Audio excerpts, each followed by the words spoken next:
Të urojmë. Ndërkohë, Denisa Kele, pedagoge, sipërmarrëse dhe autori i librit Gruaja që nuk flinte kurrë. Ajo ka shkuar më tutje, ka bërë një libër edhe është një gjë shumë e mirë që të bësh një libër që flet për një prind narcis, sepse ashtu atë që po bëjmë neve, dhe ajo ka bërë në formën e saj nëpërmjet librit që të shkojnë në shtëpitë dhe atyre njerëzve të cilët kanë të njëjtat histori. Pas pak do të kemi Denisën në studio. Denisa, mirë se erdhe dhe je e para që në këtë program je ulur te ai kolltuk, se un kam edhe vipa kështu në një program tjetër, po je e para tek ky lloj programi që je ulur dhe po ndan me Jonën. Të falenderoj shumë, unë ndihem privilegjuar edhe që e ndaj me Jonën kolltukun. Edhe u të falenderoj dhe unë në fakt u habita sepse un kam kohë dhe po i thoja dhe Elonës që të shoh je shumë virale. Je shumë virale dhe më del gjithandej, dhe më del kryesisht për kriptot, më doli në një konferencë, nuk e di, më doli gjithandej dhe të fiksova sepse je shumë interesante. Padyshim do të kesh dalë më përpara, po është një fushë që unë nuk e kam ndjekur fatkeqësisht të kriptove, kështu që prasysh kur nuk e dëgjon edhe as algoritmi nuk ta sjell, por filloi të më sillte algoritmi, më sillte ty. Dhe ja ndoshta ka një arsye, sepse ti tani po shkruaj një libër që nuk ka lidhje me kriptot fare apo me fushën tënde, edhe si pedagoge. Ti je pedagoge në Fakultetin e Teknologjisë së Informacionit. Dhe siç ke thyer shumë ato paragjykimet e para që si duhet duket edhe një gocë që merret me teknologji që duhet të jetë nerd dhe ti si e fare dhe është kinge që s'para i lidhi me kriptot, me këto që je grua që flet për kriptot dhe jo burr. Dhe një tjetër ke thyer që si duket të ke qef të pjesën e thyerjeve të paragjykimeve që ke bërë një libër ndërkohë që ke kaluar pak te nga krimtaria, ndërkohë që ande je matematik komplet. Gruaja që nuk flinte kurrë, kushtuar një prindi narcis. Kush nuk flinte? Nuk flihet tia, nuk flet prindi. nuk flinte gruaja në fakt. Po. Mua pjesa letrare më ka pëlqyer gjithmonë. Më kam qenë gjithmonë një fëmijë që shkruaja. Pastaj ndoshta edhe me fokusimin tim te teknologjia e humba pak këtë pjesë për pak kohë. Pastaj më rikthye në një moment të rëndësishëm të jetës time, ku fillova të kisha disa kriza paniku të herpashershme dhe patjetër që duke qenë një person që nuk i lë asnjëherë pas dore gjëra dhe dua t'i shkoj të kuptoj pse. Filloj dhe shkoj tek disa seanca tek një psikologe. Dhe në këto seancat tek psikologe që unë fillova, aty më rikthyen, më duket sikur më ishin fshirë totalisht të kujtimet e vetes time që shkruaja, apo edhe në moshën 9 vjeçare, 10, 11. Aty më rikthye, u ktheva në retrospektivë dhe më rikthye më një herë vetja ime e vogël që shkruaja. Biles në një moment kur isha në këtë seancë, po mendoja me veten që është fruti i imagjinatës time që un kam shkruar, sepse më doli dhe një fletore ku kisha shkruar, dhe gjëja e parë që bëra sapo dola nga seanca, mora mamin në telefon dhe i thash lutem, do të hapësh një album fotografish, i thash, që e kam lënë në filan vend dhe dua të më shikosh që kam shkruar diçka në faqen e parë apo jo. Mami që e hapi dhe ma dërgon me foto. Dhe aty pastaj nuk e di, më lindi diçka e brendshme që të rifilloja që të shkruaja. Patjetër nisa duke shkruar pak poezi, por duke qenë se unë jam një fanatike shumë e madhe e relacioneve, marrëdhënieve, e funksionimit apo mos funksionimit familjes.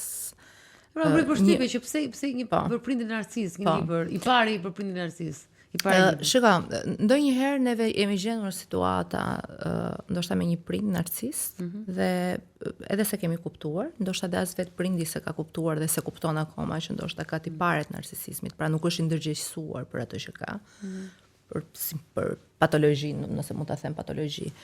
Kështu që mendoj që edhe unë ndoshta kam jetuar në një familje me tiparet e nuk duaj që të them narcist, por që të një prindri që në një forme ka qenë absent në nevojat e mia emocionale. Absent në mungesë për atë që se kuptoj që ka munguar. Ka qenë patjetër mungesë në nevojat emocionale. Dhe të një prindri që në një lloj forme ka qenë kontrollues. Kontrollues të jetës së tij dhe kontrollues të jetës së gjithë secilit prej nesh, pra që e rrethonin, dhe normalisht kur je vogël nuk e kupton, dhe ti fillon edhe gjeneron në mendjen tënde një imazh të asaj që çfarë duhet të jetë dashuria. Dhe në momentin që ti rritesh me një mungesë dashurie, pra edhe kur puthja nuk vjen, apo përshafimi nuk vjen, apo afeksioni nuk vjen, mendoj që është normale që dashuria ka këtë aromë, pra që mund edhe mos të prekin, mund edhe mos të puthin. Më pas patjetër që prindi është ai imazhi kryesor që në një lloj forme ty të bën, por të tregon edhe vlen apo dhe sa vlen ti.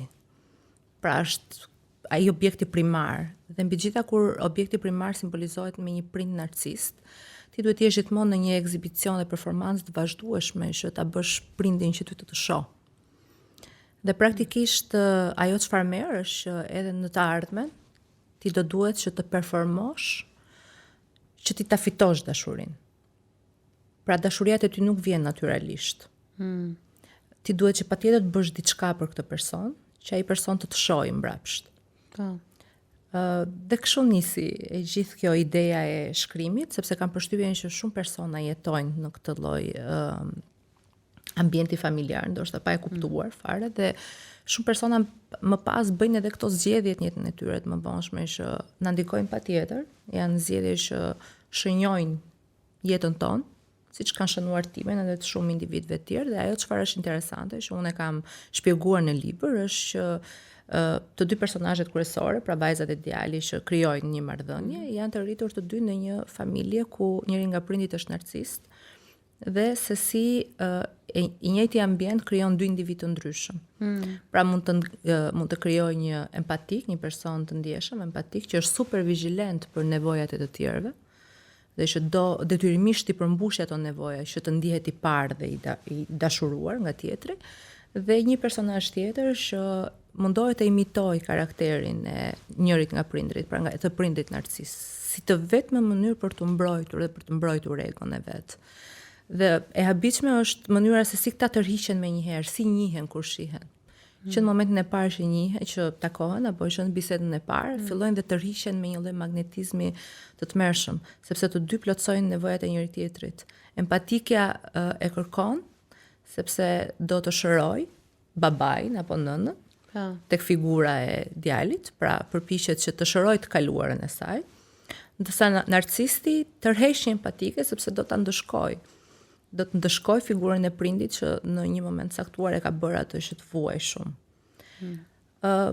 Më pas patjetër që me forcë shumë të madhe cikli edhe mund të thyhet, pra ti të mos ripërsërisësh historinë, po të krijosh individualitetin tënd, pra të dalesh nga ajo sindroma e prindërimit, ose ti jesh në atë individumin tënd, pra që ti e kupton që kjo është një përsëritje e një historie, apo që ti po të rresh një individ që ty të kujton një terren që ti për ty është familjar.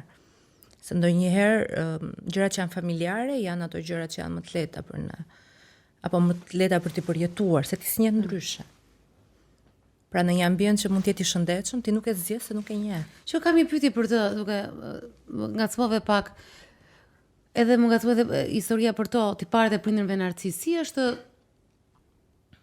të ballafaqosh një prind që nuk merr asnjë gjë për sipër, apo thjesht vendosi ti mos ta ballafaqosh më? Unë mendoj që ti mundohesh ta ballafaqosh shumë herë për shumë vite, domethënë nuk e di, ballafaqim debate të forta.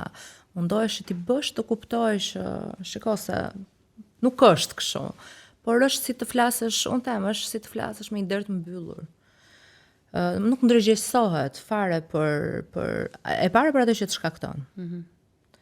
Por edhe vetë admirimi që ka për veten e tij, që di çdo gjë. Çdo gjë që thotë është e duhura.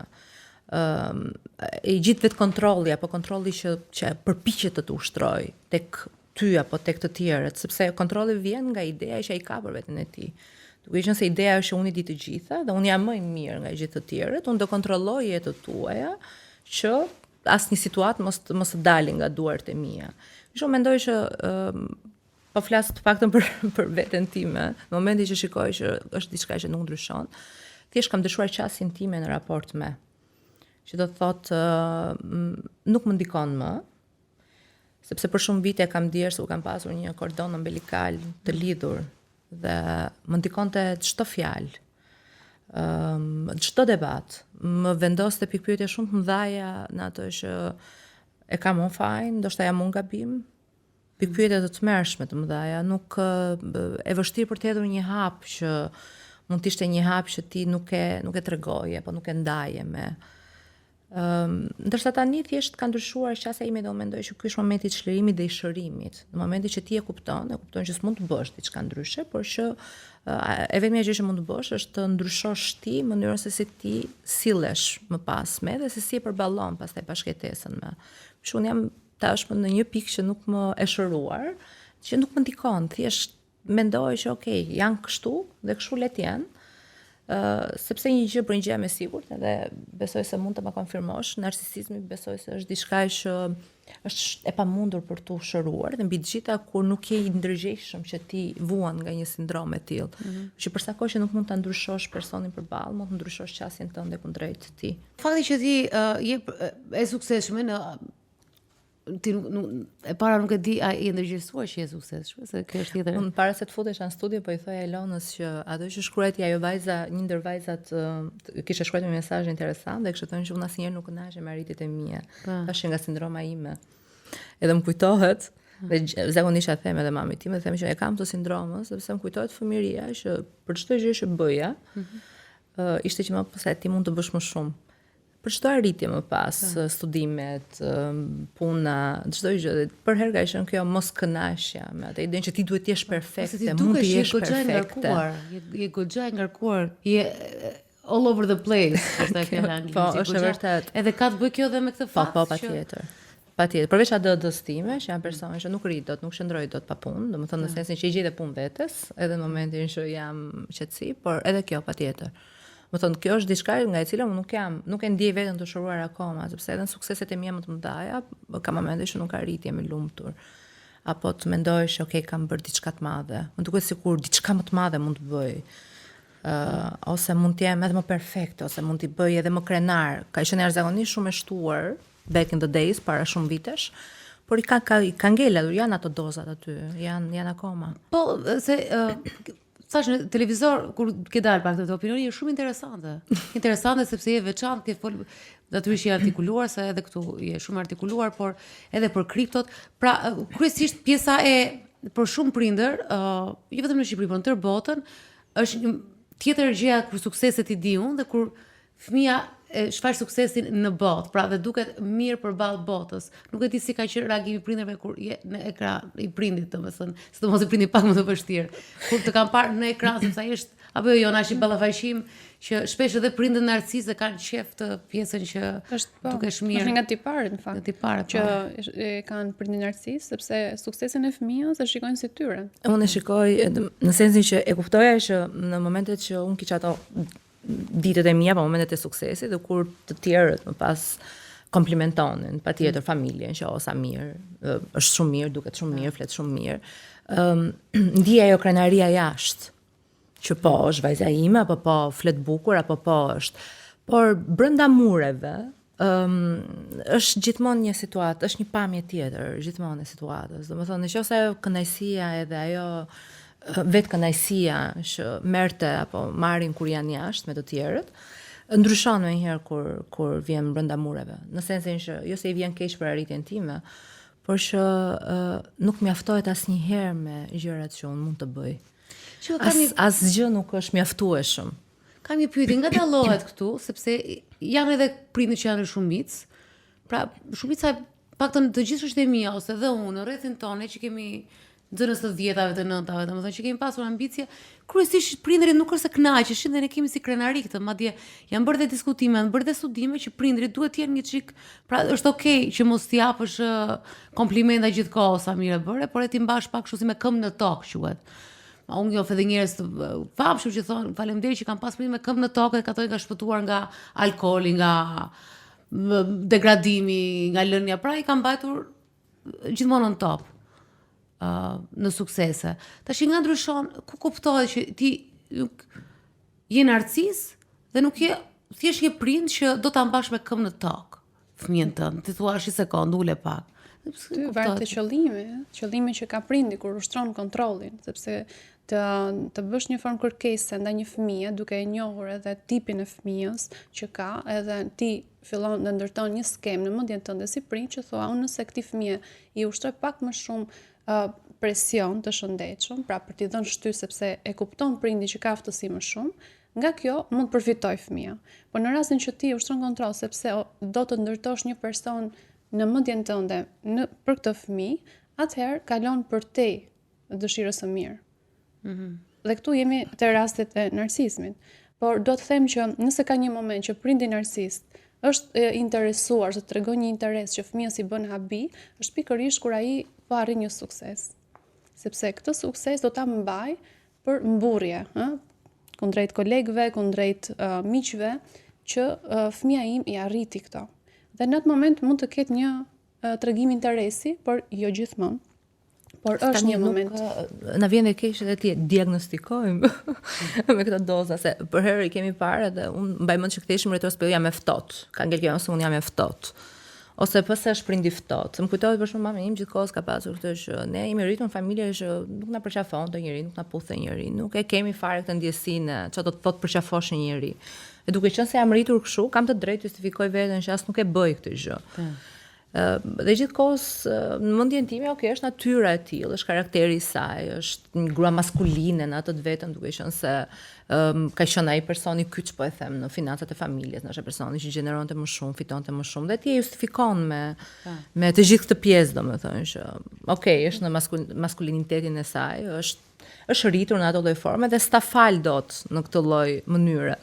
Dhe tani nuk e di, kanë dalur dhe këto patjetër termat edhe diagnostikimi i të gjithë kësaj pjesës me narsisizëm, apo se më vjen dhe keq ta them ndonjëherë, me thënë vërtetën, dhe her pas here ja them, edhe ndjem keq pastaj mbrapa, me thënë vërtetën, dali ndjem shumë keq, sepse mendohesh ne jemi të zgjedhurit në thonjza, por dhe me fat, sepse kemi pasur mundësinë, forcën që të thyejmë atë traumën e gjeneracionit.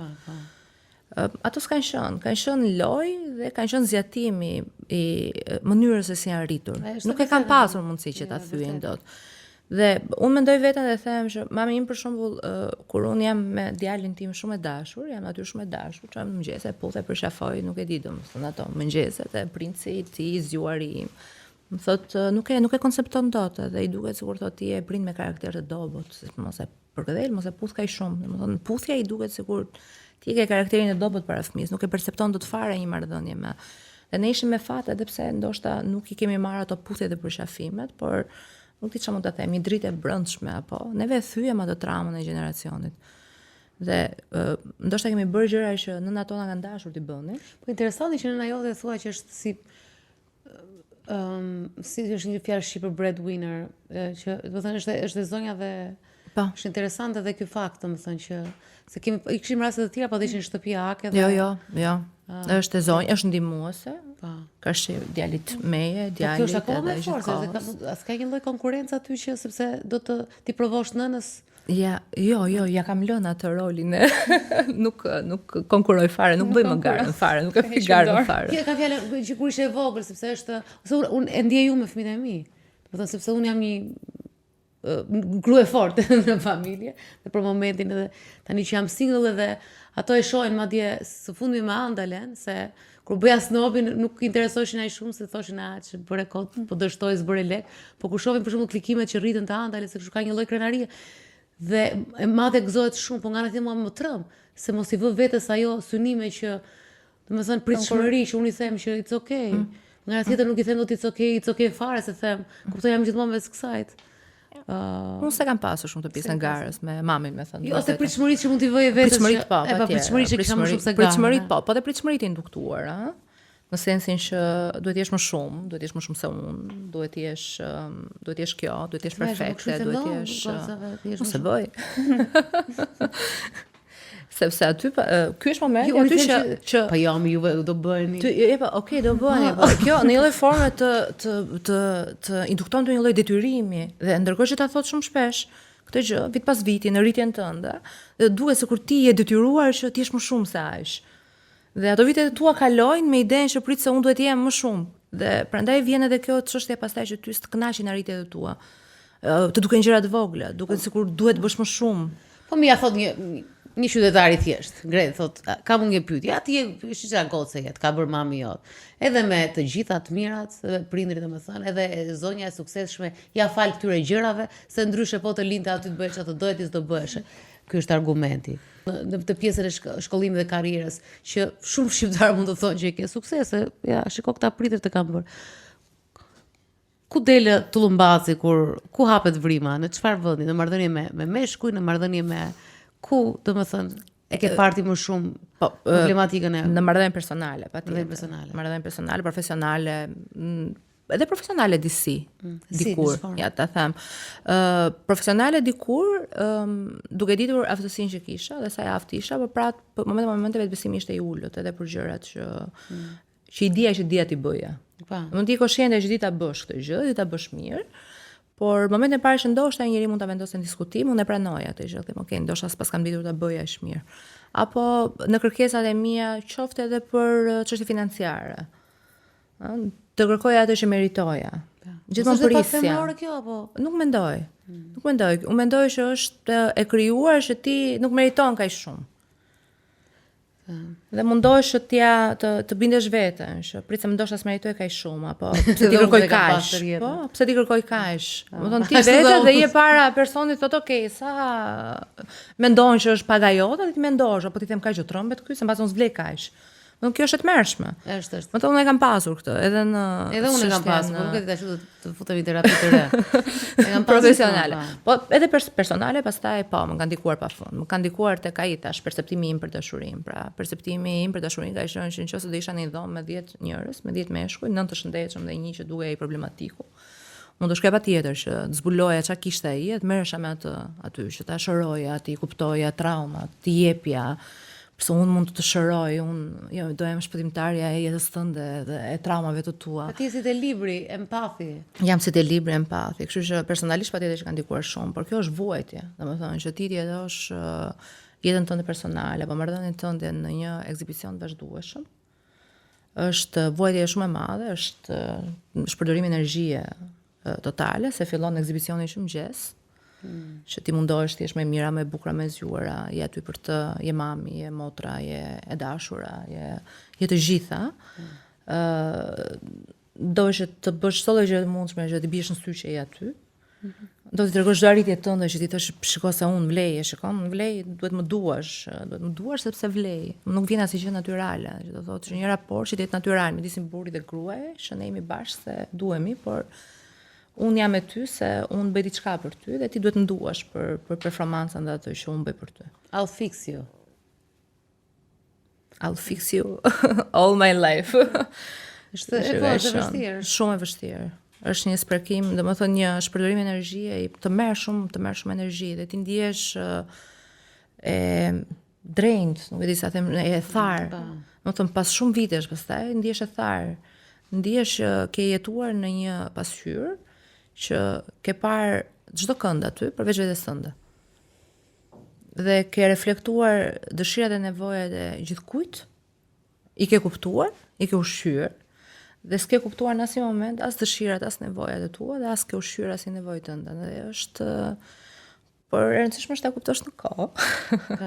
Kështu që mund patjetër që se unë mendoj fort këtë, përveç mallkimit që ti je i rritur nga një familje ku është një prind narcist, ka dhe një bekim të vogël ajo. Është intuita që ti jep, pra ti krijon një lloj hipervigjilence për ta kuptuar e zhvesh tjetrin që në momentin që e sheh. Më jesh intuitive sa që mund të kuptosh çdo nevojë të tij, si është ai, si sillet. Dhe ky është bekim, por është bekim në momentin që të gjithë këtë ndjeshmëri dhe intuit që ti ke, bekimi është kur ti e drejton pastaj më pas nga vetja jote. Dhe aty fillon edhe kupton të mirat edhe frytet që një lloj forme ky mallkimi të ka sjell. Po. A është i trashëguar narcismi? Trashëgohet apo të gjitha çrregullimet e personalitetit mund të kenë një predispozit, por ajo që vë vulën është eksperienca jetësore. Po. Që e përforcon atë përqindje të vogël nëse ka trashëgimi, ose fillon çdo gjë restart në momentin ose start që fillon vetëm nga eksperjenca. Po ka ndonjë statistikë të tipit më shumë femrat apo çunat e përballojnë më mirë, çunat ndoshta më pak apo s'ka të bëj fare. Për fat keq studimet nuk kemi. Por çfarë mund të themi është që në masë të lartë meshkujt mund të identifikohen më kollaj se gratë, domethënë nëse mund të themi narcisistët.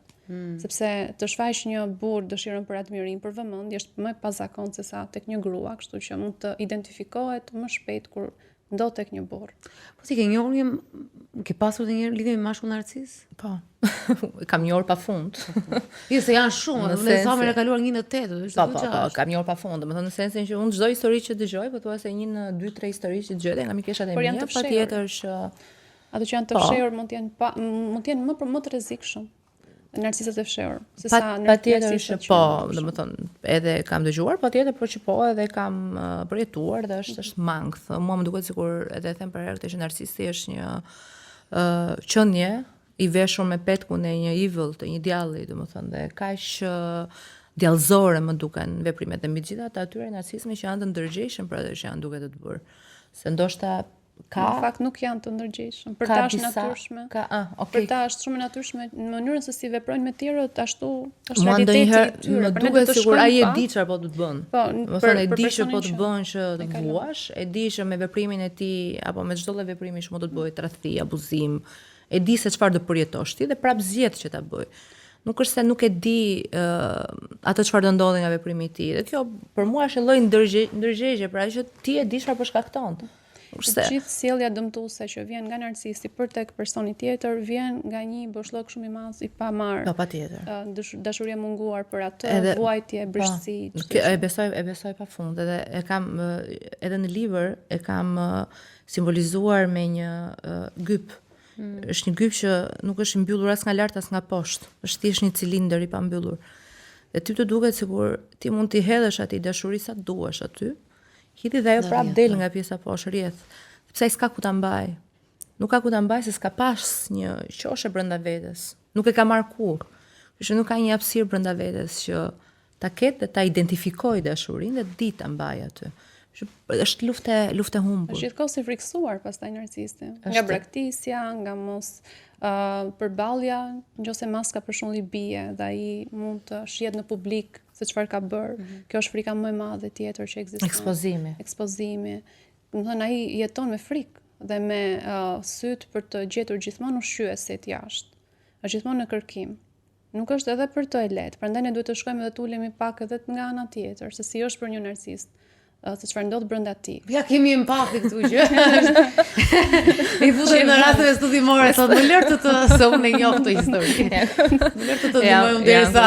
Po shiko, unë mendoj që parë në justifikim të sjelljes. Është edhe ndarja nga një narcis, është merr e vështirë, në sensin që nuk është absolutisht e krahasuar me asnjë ndarje normale, po e them, ku ndahen dy njerëz normal.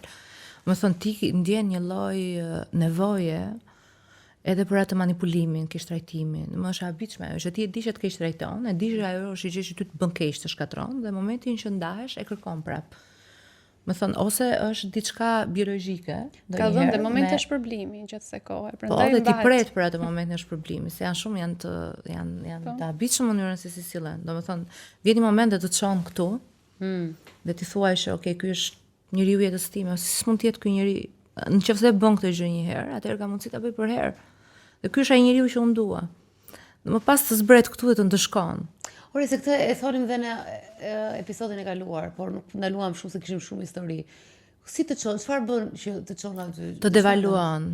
Jo, kur të çon lart, çfarë ndodh aty lart? Aty lart ta admiron. Ta admiron me fjalët më të bukura, me gjestat më të bukura, me gjërat më romantike.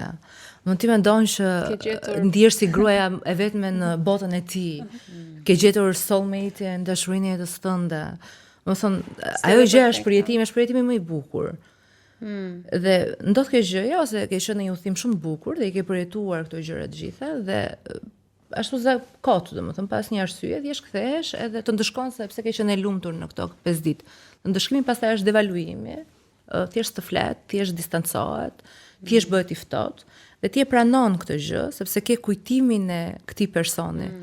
Dhe vetëm një gjë që të mban është rigjetja edhe një herë e këtyre momenteve të lumturisë që ti kalon me këtë njerëz. Dhe pastaj është cikël i vazhdueshëm.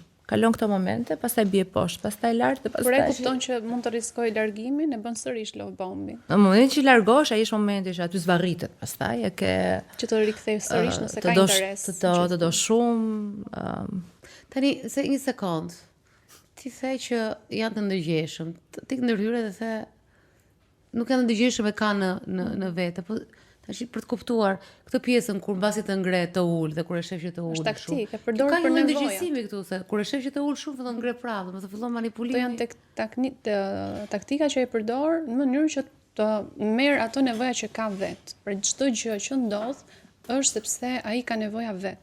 Edhe atë momentin që ty të ofron çdo gjë, e bën sepse ka nevojë të marrë. Edhe prindi kështu ti bën? shërben për diçka. Edhe prindi narcist të ofron gjithçka dhe pastaj se Prindi që kur vjen në jetë të ka menduar si diçka që mund të përfitoj ndaj teje. Nuk e shikon fëmijën si kënaqësi, e shikon si diçka që do i shërbej më pas, do i shërbej për status, do i shërbej sepse bëhet baba ose mama në sytë të tjerëve, ai ka përmbushur një pritshmëri shoqërore. Fillon dhe të merret me pjesën tjetër, që çfarë mund të përfitoj nga ky, sukseset e fëmijës, që i do fëmijët perfekt në sytë e tij, dhe pse fëmia mundohet gjithkohës të jetë perfekt, por kur nuk e mbush atë pritshmëri të tij. Kto që shihnin në filma neve që ishin në Harvard. Studentët që kishin një baba, janë ca filma kështu ishin baba të Bëj çfarë duash, prap nuk doja realizosh asnjëherë ato dëshirat. e se rriten pritshmëritë. Rriten, shtohen. Shiko, thoj që prindin ndryshojnë si gjyshër. A ndryshojnë narcisët prindin narcisë si gjyshër? Mund të përkeqësohet më shumë. Me vërtet? Me nevojat e tyre, sepse fillojnë edhe bëhen më kërkues, më afër, sa më shumë ju bien ato mundësitë për të tërhequr të tjerë, më shumë fokusohen tek ato njerëz që kanë rreth të përqark, që t'i mbajnë afër vetes, sepse duke rënë pamja, duke rënë aftësia, duke rënë pjesa që nuk kanë angazhime vet, ku të përmbushin, normalisht do gjenë ato që kanë aty, t'i përdorin maksimum, duke luajtur viktimën, siç e pa me rastin tjetër, një baba që qanë, çfarë do ndodh me mua, kur unë tiki, çfarë do bëni ju, prap, domethënë përdorin të gjitha taktikat që të përdorin njerëzit e afërt. Ti Denisa si mendon për të pjesën e gjyshër versus prinder? Po unë mendoj që vazhdon patjetër narcisizmi, më duhet diçka që nuk shërohet fare, domethënë ajo ngjelet me ty deri në absolutisht, po fund ka të jetës. gjithmonë thotë që Thjesht ndoshta automatikisht u mbet vigjilenca për njërin viktim dhe shtohet vigjilenca tek një viktim tjetër që ndoshta mund të jetë zgjedhja, mund të jetë mbesa ose nipi në këtë rast. Por nuk e mendoj që mund të qëndrojnë jetën e tyre pa pasur një viktim që duan ta kontrollojnë edhe të ushtrojnë, po e them, këtë natyrën e tyre të narcisizmit. Dhe pse ata e mendojnë të drejtë, në sensin që mendoj që brenda mendjes tyre ekziston ideja që unë të kontrolloj sepse dua që ti të jesh më i mirë. Të kontrolloj që ti mos bësh gabime, të kontrolloj sepse ajo që di unë është diçka që ti s'e di dhe unë po mundohem të mbaj brenda këtyre kornizave. Nuk e ka konceptin që kjo proteksioni që ai mendon është diçka që ty dëmton fort. Ti e shikon proteksionin si një të mirë që është duke të bërë.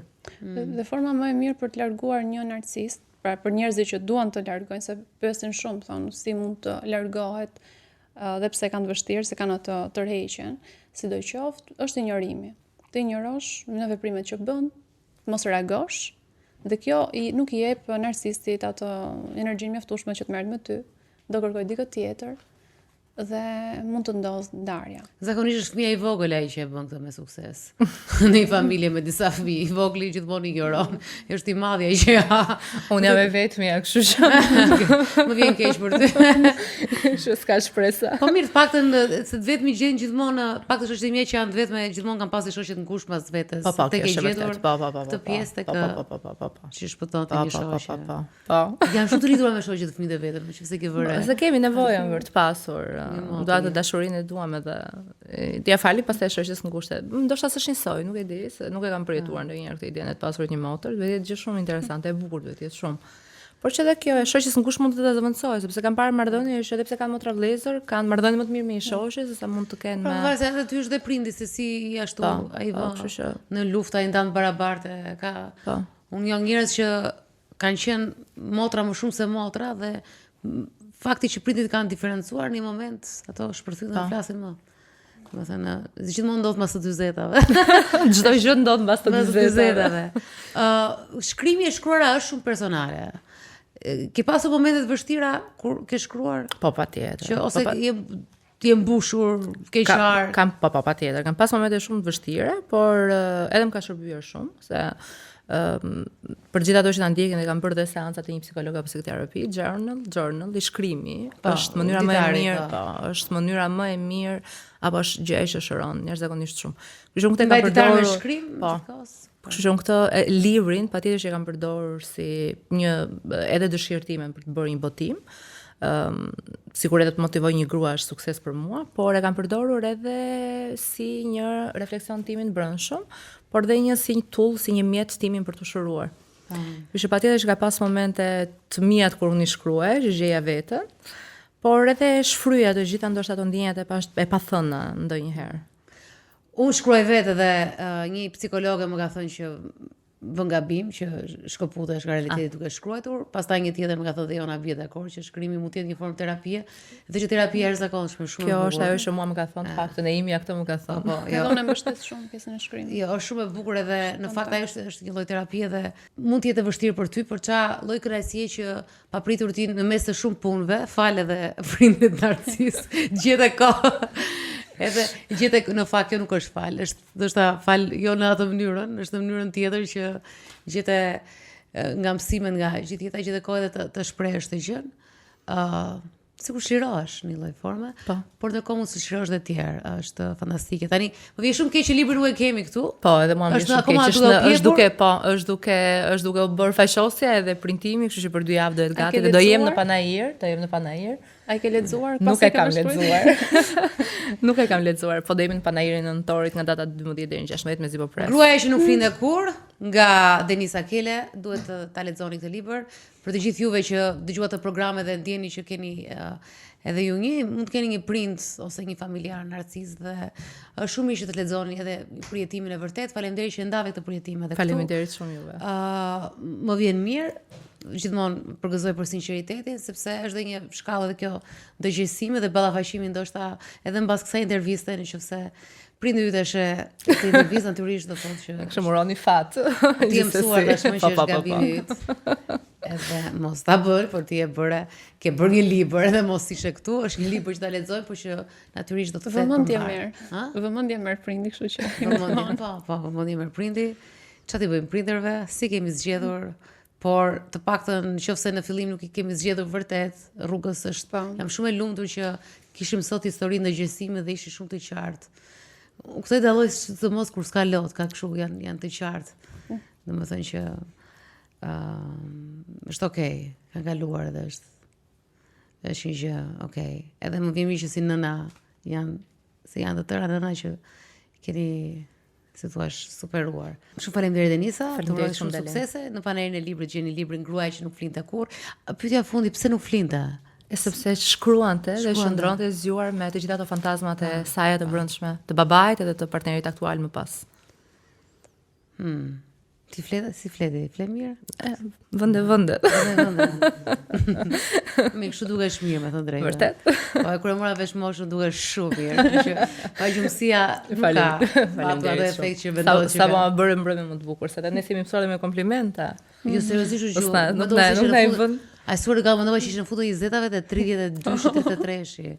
Ishte fantastike. Ç'të them. Besi do thon prindër shqiptar, shikoj që ke pasur prindër shumë të mirë dhe kanë bërë të suksesshëm, të bukur e të tëra, kështu që mos u ankosh. Okej, faleminderit shumë, faleminderit Jona për terapinë, ishte shumë interesante si mbrëmje. Do kthehemi prapë javës tjetër. Andale!